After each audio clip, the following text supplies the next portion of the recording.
Iran, যা ঐতিহাসিকভাবে পারস্য এবং রাষ্ট্রীয়ভাবে ইসলামী প্রজাতন্ত্র ইরান নামে পরিচিত, হরমুজ প্রণালীর নিকটে অবস্থিত হওয়ায় দেশটি ভূকৌশলগতভাবে খুবই তাৎপর্যপূর্ণ।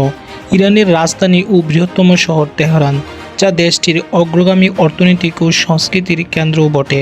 তেহরান পশ্চিম এশিয়ার সবচেয়ে জনবহুল শহর, যার জনসংখ্যা 8.8 মিলিয়ন এবং মহানগর অঞ্চল মিলিয়ে 15 মিলিয়নেরও বেশি। ইরানের জনসংখ্যা 83 মিলিয়ন।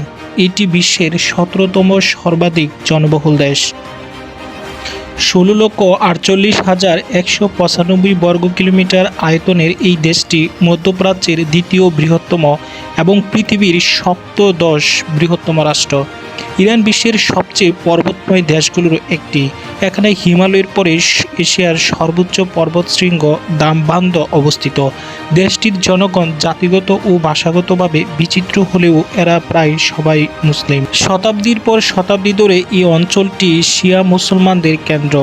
ইরানে বিশ্বের অন্যতম বৃহত্তম খনিজ তেল ও প্রাকৃতিক গ্যাসের ভাণ্ডার আছে। পারস্য উপসাগরের অন্যান্য তেল সমৃদ্ধ দেশের মতো ইরানও তেল রপ্তানিতে 20 শতকের শুরু থেকে দেশটির অর্থনীতির মূল চালিকা শক্তি।